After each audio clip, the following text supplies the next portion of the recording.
여러분 안녕하세요. 반갑습니다. 박혜상의 싱생송의 박혜상입니다. 반갑습니다.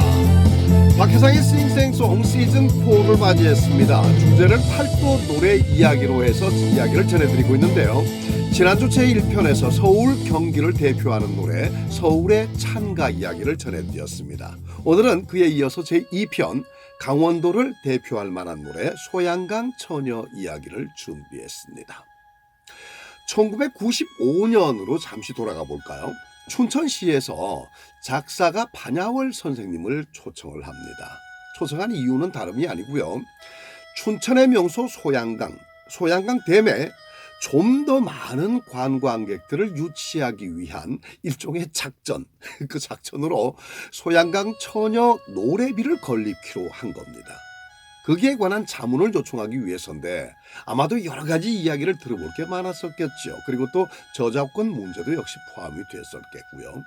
그렇게 해서 반야월 선생님을 모셔서 굉장히 많은 이야기를 듣게 됩니다. 그리고 이제 회의가 사실상 마무리가 될 즈음에서 한 직원이 손을 번쩍 들면서 선생님 질문을 하나 드리겠습니다 하면서 느닷없이 질문을 던지는데 모든 사람들이 깜짝 놀랍니다.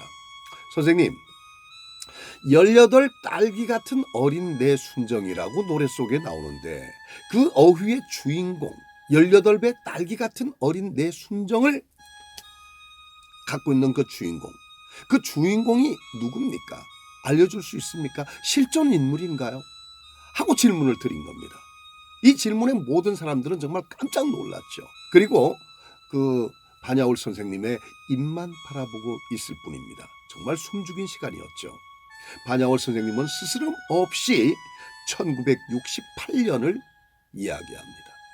1968년의 어느 여름날 소양강 상류에 있는 작은 섬에서 일행과 함께 소나기에 흠뻑 젖은 상태에서 젖은 몸들을 보다가 느닷없이 시심이 발동했노라고 이야기를 전하는 겁니다. 이 이야기를 쭉 듣고 난 다음에 거기 있던 모든 사람들이 박수를 치면서 바로 이거야, 이 이야기야. 그리고는 결정을 했다는 얘기입니다. 어떤 결정? 소양강 처녀 노래비를 건립하기로 결정. 그리고 또 한 가지, 소양강 처녀 노래비 바로 뒤에 있는 배경에는 지금 선생님께서 말씀하셨던 소양강 처녀의 실존 인물, 그 소양강 처녀를 동상으로 건립키로 결정을 한 겁니다. 그 이야기 속에는요, 윤기순이라는 이름이 등장을 하게 됩니다. 자, 이제 그 회의에 참석했던 많은 사람들에게 사실상의 특명이 떨어진 겁니다. 스토리를 그대로 정말로 전하기 위해서, 그리고 이 스토리의 효과를 극대화하기 위해서 주인공 윤기순을 찾아라. 박혜상의 싱생송 시즌4 팔도 노래 이야기, 오늘 두 번째 강원도를 대표하는 노래 소양강 처녀 이야기, 노래 1절 끝나고 이어가도록 하겠습니다. 해성은 소양강에 황봄이 지면 외로운 갈대밭에 습히 우는 두견새야 18 딸기 같은 어린 내 순정 너마저 몰라주면 나는 어쩌나 그리워서 애가 태우는 소양강 처녀.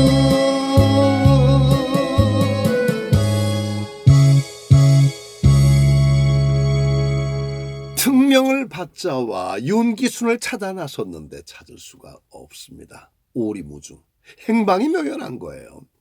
소양강 상류에 살았다던 윤기순이 이미 이사한 지가 오래됐다는 겁니다. 춘천 여기서 포기하나요? 절대 그럴 수가 없죠. 결국 춘천시는 경찰청에 협조를 의뢰했고요. 컴퓨터 조회로 전국에 어디엔가 있을 윤기순을 찾기 시작한 겁니다. 그리고 좋은 소식이 오죠. 윤기순을 찾았습니다. 사람들이 급파가 됩니다. 확인을 하죠. 윤기순은 광주시에 살고 있었습니다. 그녀는 광주시의 야간 업소에서 노래하는 무명 가수 윤미라로 살고 있었습니다. 누가? 실존 인물 소양강 처녀가 말입니다. 그 후 윤기순과 소양강 처녀에 얽힌 이 사연은요, KBS 텔레비전 이것이 인생이다를 통해서 방송이 되기도 했습니다. 그리고 2005년 11월 8일 춘천 시민의 날이네요. 소양강 처녀상을 그날 건립을 하게 됩니다. 반야월 선생은 1990년에 KBS 전국 노래자랑에서 소양강 처녀의 실존 모델이 윤기순이다 하면서 윤기순이라는 실명까지 거론을 한 적도 있었습니다.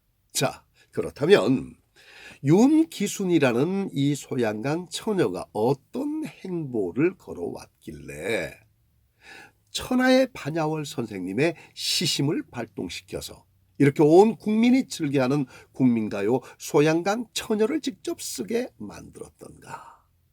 야, 궁금해지죠? 윤기순 알아보도록 하겠습니다.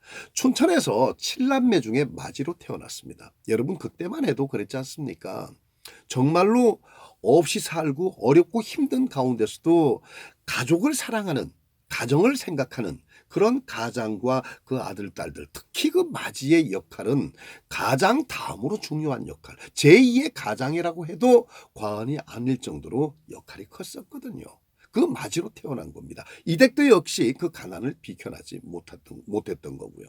윤기수는 동생들을 공부시키기 위해서 또 없는 살림에 정말 힘들어하는 엄마 아빠를 도와드리기 위해서 조금이나마 가정에 보탬이 될까 해서 서울로 상경을 결심을 합니다. 그리고 큰 돈을 벌어야겠다고 결심을 한 거죠.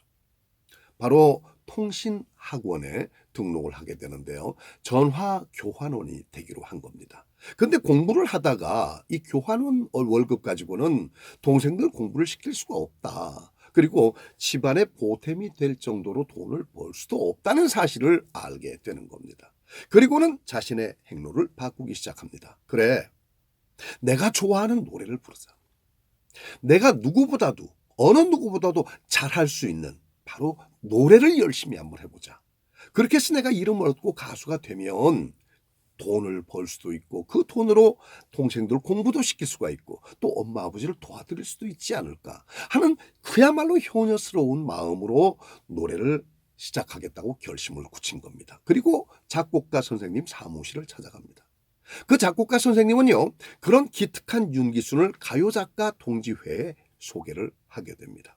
가요작가 동지회, 반야월 선생님이 회장님이셨거든요. 그리고 그 사무실에서 윤기수는 노래 공부를 하면서 전화도 받아주고 오시는 선생님들 커피도 대접을 해드리고 잔심부름도 하고 그렇게 했었던 겁니다. 그렇게 노력을 하면서 할들이 살들이 개척해 나가는 그런 윤기순의 모습, 너무나도 이쁘고 고운 어린 윤기순의 모습이었죠.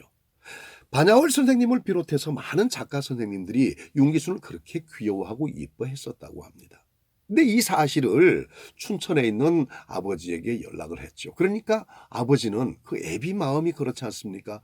아유, 우리 못난 여식을 데려다가 참 저렇게 훌륭하게 공부도 시키고 저렇게 참 귀히 이쁘게 여겨주니 얼마나 고맙겠습니까? 기순아, 저 반야월 선생님하고 그저 다 같이 한번 작가 선생님들 같이 한번 모시도록 해라. 이 애비가 해줄 수 있는 게 뭐냐.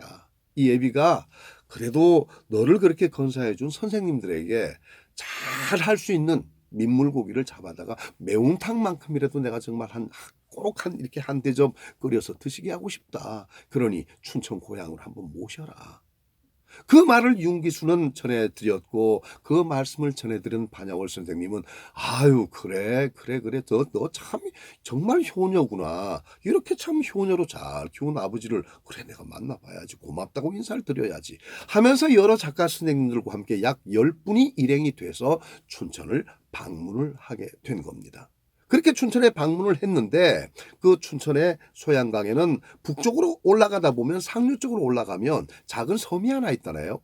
근데 그 섬에 가서 매운탕도 끓여 먹고 서로 이야기도 나누고 그런 풍경들이 그렇게 좋았다 그래요. 그러다가 어느 날 느닷없이 소나기를 맞게 됐고 일행이 홀딱 젖은 모습을 보면서 느닷없는 시심이 발동됐었노라고 얘기를 전했던 거 아니겠습니까? 그래서 소양강 처녀는 만들어진 거고요.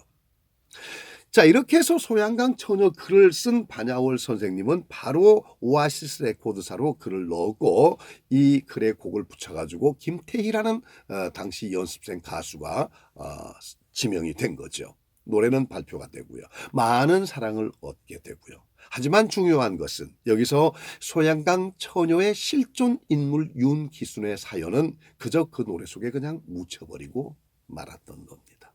그러다가 말씀드린 대로 춘천에서 소양강 처녀 노래비를 건립하겠다 해서 자문역으로 모셨던 선생님의 입에서 이런 이야기를 듣게 되자 윤기순이란 이름이 다시 춘천에서부터 시작이 된 거고요. 특명까지 이야기가 나오게 된 거였습니다. 자, 그런데 2007년 어느 날이었습니다. 국민일보에 실린 기사 하나가 독자들의 시선을 강탈합니다. 관심이 있었던 독자들은 윤기순, 소양강 처녀가 이때 실존 인물이 춘천에 산대. 이름이 윤기순이래. 거의 많은 사람들이 알고 있었거든요. 그런데 이 모든 사람들이 정말 시선을 빼앗겨버립니다. 그 신문 기사에, 국민일보 신문 기사에. 춘천시는 난리가 났죠. 이 무슨 얘기인가 하면 소양강 처녀가 국민일보사로 연락을 취해왔다는 겁니다. 앞서 말씀드렸던 윤기순 씨가 아니에요. 주인공은 충남 계룡시에 살고 있는 박경희 씨였습니다. 자신이 소양강 처녀라는 사실을 국민일보를 통해서 발표를 하게 된 거예요.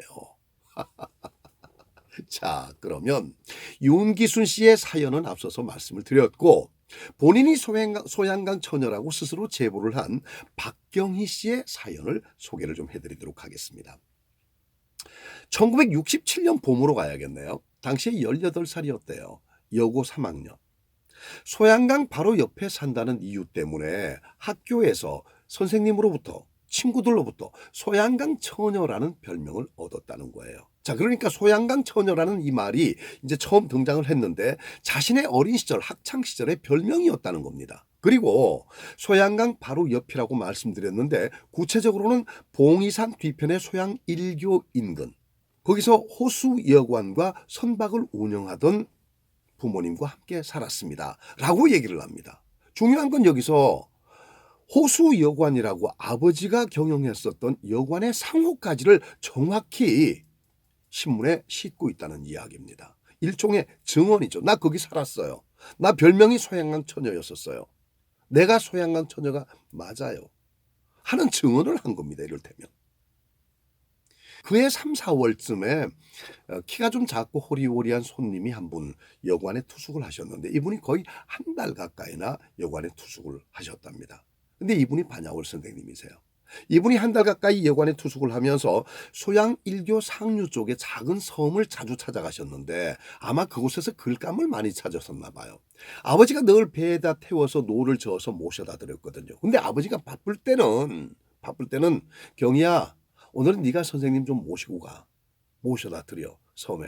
그래서 두어 번 노를 저으면서 선생님을 모셔다 드린 적이 있었답니다. 소양강 처녀라는 노랫말이 나오게 된 배경을 거침없이 이야기를 하는데요. 배를 타고 가면서 선생님께 자신의 이야기를 했다는 거 아니겠습니까? 무슨 이야기? 저 선생님 있잖아요. 제가 남자친구를 사귀는데요. 그 남자친구가 거제도에 일을 하러 갔어요. 근데 아마 거제도에 이제 일자리를 잡았나 봐요. 엊그제 편지에서 거제도는 지금 동백꽃이 한창이야 라면서 그곳에 자신이 있는 거제도의 풍경을 얘기를 하더라고요. 근데 저는 너무너무 궁금해요. 동백꽃이 춘천에 없어요. 그래서 동백꽃이 어떻게 생겼는지 너무너무 궁금해요. 선생님, 동백꽃 어떻게 생겼나요? 그래서 반야월 선생님이 동백꽃을 일러줬답니다. 동백꽃을 얘기를 해줬대요. 동백나무에 피는 빨간 꽃인데 꽃은 가지 끝에 한 송이씩 핀단다. 하고 이야기를 해줬다는 겁니다. 그리고 선생님이 떠나시던 날 작별 인사로 이런 얘기를 했답니다. 경희야, 한 달 동안 선생님 신부를 만나라고 애 많이 썼지. 그래, 그 거제도로 일자리를 구하러 떠났다던 너 친구 있잖아. 남자친구. 그 친구하고 너하고 동백꽃 이야기. 그 사연을 내가 여기서 노랫말로 썼거든. 서울로 올라가면 노래를 만들 거야. 그 노래가 알려지면 내 다시 꼭 찾아오마. 그때 와서 또 많은 이야기를 하자꾸나. 그리고는 헤어지셨다는 겁니다. 헤어질 때는 또 가족들 모두를 모이게 해서 기념 촬영을 또 해주셨다네요. 그리고 그 사진을 박경희 씨는 지금도 갖고 있습니다. 자, 이렇게 약속을 하고 떠납니다. 노래 성공 뒤에 꼭 찾아오시겠다던 반야월 선생님. 그 이후로 박경희 씨는 물론 박경희 씨 어머님 아버님도 그 가족들은 선생님을 다시 볼 수가 없었답니다. 왜냐하면 춘천을 떠나 이사를 갔거든요. 1983년도에. 결국 춘천을 떠나고 난 뒤에 저는 소양강 처녀라는 노래를 듣게 됐습니다. 그리고 그 노래 속의 주인공이 나였다는 사실, 그리고 그 노래의 이야기가 바로 나와 당시에 사귀고 있던 그 남자친구의 이야기라는 사실. 자, 윤기순 그리고 박경희, 누가 정말로 소양강 처녀일까요? 두 사람 모두가 다 충분히 자신의 이야기를 입증할 만한 근거 자료는 제시를 한 셈입니다. 그렇다면 두 사람이 다 소양강 처녀? 아니면 자, 여기서 말이죠. 여기서 한 구절의 글을 발견을 하게 됐는데, 반야월 선생님이 훗날에 이런 문제가 야기될 것을 직감이라도 하셨던 것처럼, 예견이라도 하셨던 것처럼 한 줄 글을 남겨놓은 게 발견이 됐습니다. 뭐라고 쓰여져 있는가 하면요, 추후에 이런 문제가 일어나지 않도록 정리를 해둔다. 가사에 나오는 소양강 처녀는 어느 특정 인물을 주제로 한 것이 아니다. 이 노래의 주인공은 춘천 소양강에 살던 모든 처녀들을 주제로 쓴 것이다 라고 밝혀놓은 겁니다. 야, 두 사연은 모두가 말씀드린 그대로 입증할 만한 충분한 근거 자료를 나름대로 갖추고 있습니다.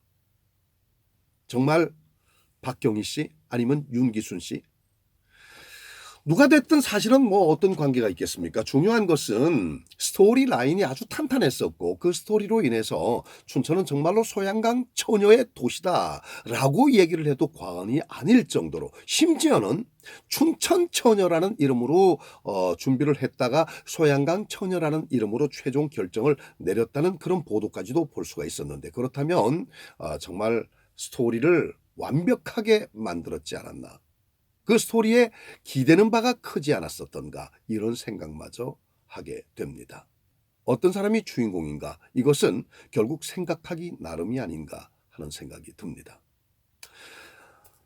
사연이 없는 노래가 어디 있겠습니까? 강원도를 대표할 만한 가요, 범국민적인 사랑을 얻고 있는 그런 대중가요. 그 사연의 실제 주인공이 누구인지는 여러분들이 판단을 하셔야 될 걸로 생각됩니다. 자격이 있습니다. 대중가요를 소비하는 소비의 주체인 여러분들은 충분히 판단할 자격을 갖고 있습니다. 나는 윤기순의 사연이 정말 가슴에 와닿았어. 그래서 그 사연을 생각하면서 소양강 처녀를 부르면 더 맛깔스럽게 노래가 불려진다. 이렇게 생각하면 윤기순이 여러분 생각하는 바로 그 실제 모델이 될 수도 있을 거고, 나는 박경희 씨의 사연이 정말 가슴에 남아. 그래서 나는 소양강 처녀를 노래할 때 박경희의 사연을 생각하면서 노래를 하면 훨씬 노래가 맛있어. 여러분, 그렇다면 그렇게 생각을 하시면 되는 겁니다. 소비의 주체자로서 다시 한번 말씀드리지만 판단할 자격은 충분히 여러분들 갖고 계신다는 말씀 전하면서 소양강 처녀 이야기를 여기서 마무리하도록 하겠습니다. 자, 박혜상의 싱생송 시즌4를 맞이해서 두 번째 이야기로 강원도를 대표할 만한 노래 소양강 처녀, 여러분은 어떻습니까? 구독, 좋아요 많이 부탁드리겠습니다. 자, 그러면 노래를 부르면서 마무리를 하도록 하겠는데요. 다음 주는 또 어떤 지역이 선정될 것이고 그 지역의 어떤 노래가 대표곡으로 선곡될 것인지 기대해 주시기 바랍니다. 대단히 고맙습니다. 감사합니다. 봄백도 피고 지는 계절이 오면 돌아와 주신다고 맹세하고 떠나셨죠. 이렇게 기다리다 먼 가슴에 떠나고 안 오시면 나는 어쩌나